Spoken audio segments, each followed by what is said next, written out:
Chers amis, j'ai eu le mérite de connaître un grand tzaddik, il y a donc maintenant une vingtaine d'années. Il a quitté ce monde, mais j'ai vécu proche de lui pendant 4 ans, les 4 dernières années de sa vie. Et je voudrais vous raconter au moins un épisode de ce que j'ai vu de mes yeux et entendu de mes oreilles. Tout d'abord, précisons qu'il s'agit de Rabbi Israël Ber Odesser, le Baal HaPetek, c'est-à-dire un élève, pas direct, puisqu'ils n'ont pas vécu à la même époque, de Rabbi Nachman de Breslev. Et c'était donc un élève de Rabbi Nachman. Il s'est rapproché de lui par l'intermédiaire d'élèves, d'une chaîne d'élèves comme ça jusqu'à lui, et aussi par l'intermédiaire bien sûr des livres de Rabbi Nachman. Et Rabbi Nachman a fait de lui un très très grand tzaddik, parce que bien sûr Rabbi Israël a fait ce qu'il faut pour ça. Il s'est vraiment donné entièrement, et comme ça, il est devenu lui-même un très très grand tzaddik. Et comme lui-même toujours tenait à le préciser, tout ce qu'on raconte sur la grandeur des élèves, en fait, c'est pour montrer avant tout la grandeur du maître.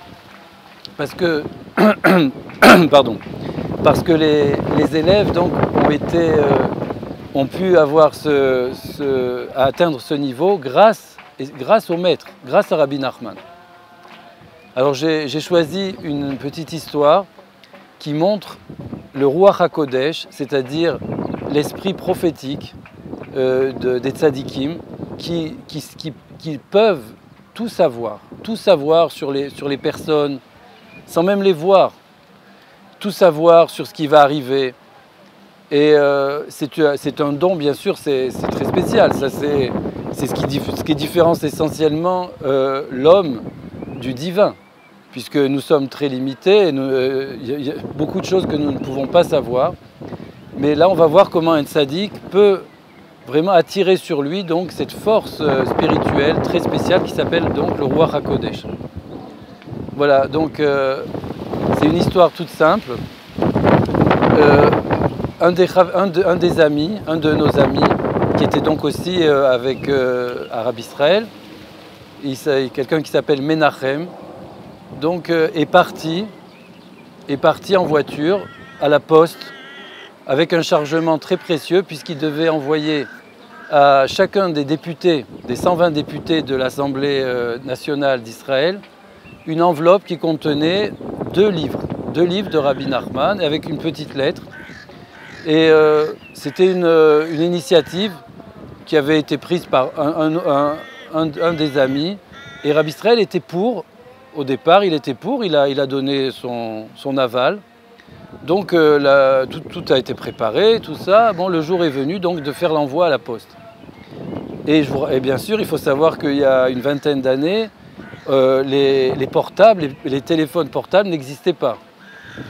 Et donc c'était difficile de joindre quelqu'un à la seconde, s'il n'était pas chez lui.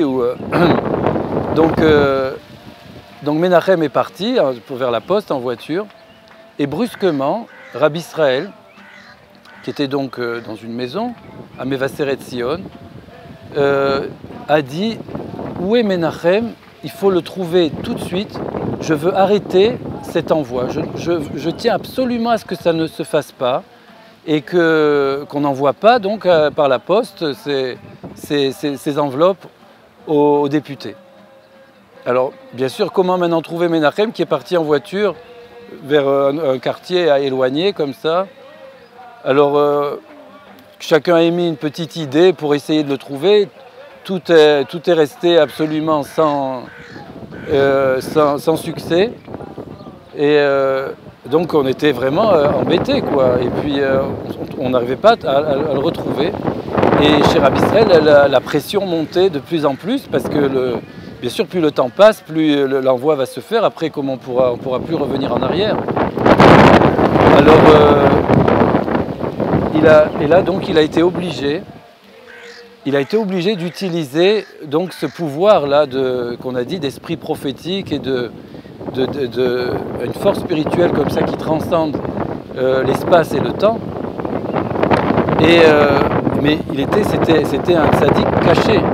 Ça, il fallait aussi le préciser dès le début. Rabbi Israël était un grand tzaddik, mais il ne le montrait pas. Il tenait à rester caché.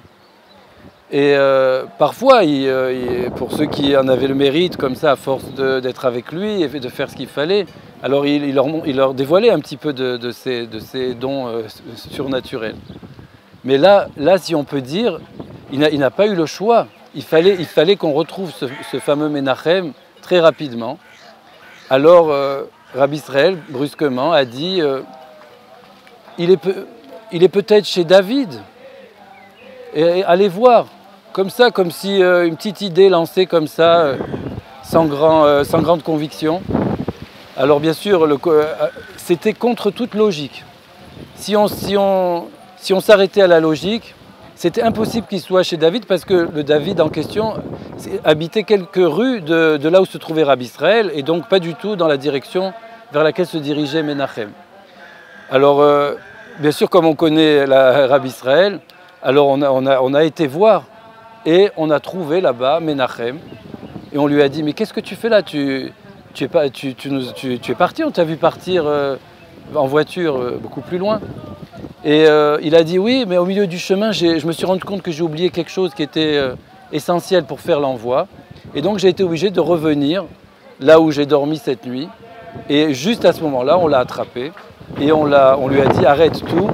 Et on l'a amené chez Rabbi Israël, dont la joie, bien sûr, a été indescriptible, un très grand soulagement. Il était très très content qu'on ait retrouvé Menachem. Et nous, on était très contents d'avoir vu, encore une fois, comment Rabbi Israël était un grand tzaddik. Et puis, comment, quand on se rapproche du tzaddik authentique de la génération Rabbi Nachman de Breslev, tous les cadeaux qu'on peut recevoir, bien sûr, on n'en est pas encore là, chacun à son niveau, mais de savoir que jusqu'où on peut arriver, ça donne bien entendu des forces. Et j'espère qu'à vous aussi, cette petite histoire vous a renforcé et que vous pourrez comme ça aussi avancer ce que vous pouvez. C'est toujours une grande chose.